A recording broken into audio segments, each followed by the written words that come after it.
Preacher Roe, a good-natured, good-humored country boy from the Ozarks, came to the Dodgers after pitching for the Cardinals and the Pirates. Between 1951 and 1953, Preacher Roe won 44 games and lost just 8. But Preacher's accomplishments were overshadowed by his quirk, for he was a champion of that extra-legal pitch, the Spitball.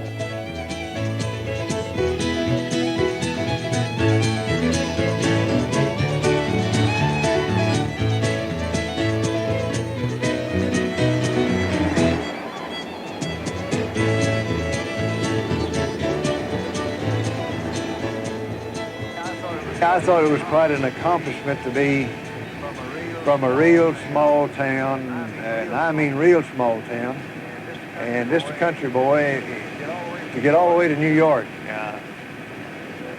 It was always my goal to do, and even when I was a kid, my dad said, well, I've got me a left-handed boy now, and he's going to be a major league pitcher. This was 9 miles from our home, and we'd walk up here on a Saturday, and we'd have us a ball game. Now, every community had a baseball team, and although it was a small town and outside, we were still learning the game.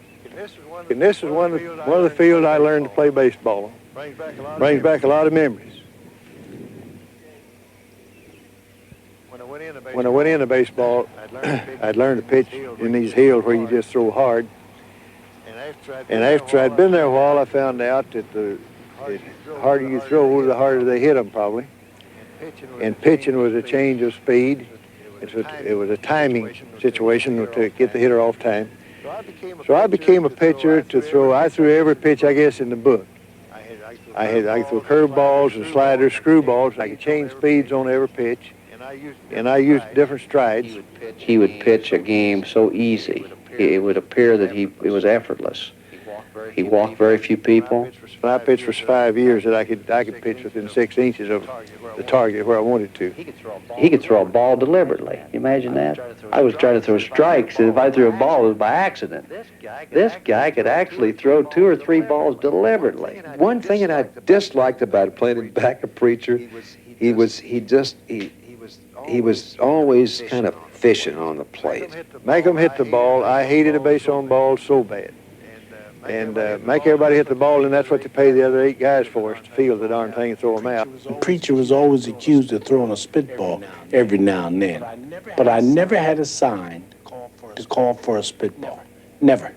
But I knew every time Preacher would wet one. You get you a little beach nut chewing gum, which it's a funny thing, only beach nut would work. And I would get this little that, and I'd take the Ford Frick's name, Ford Frick stamp on there, and when you touch your hat, then that's when you could get it, and put it on your hand. See, now, just like that, just rub your hat. I've got it now, and you wouldn't know it. I used to have had a little practice. And what you do, you rub the ball, and you go to your rosin bag, and now then, you transfer it from your hand to one finger. That's all there was to it. And always have your hand in motion so they couldn't see this finger do this. And one finger is all you needed, and you only needed, you didn't need a drop, half a drop. The principle is to don't wet both sides. The reason you can't use a wet one on a rainy day is all sides are wet. You got to get one side wet and one side dry. Then the ball will come out differently. And that's what makes the pitch. You reckon at the age 66 I can make a comeback? You know,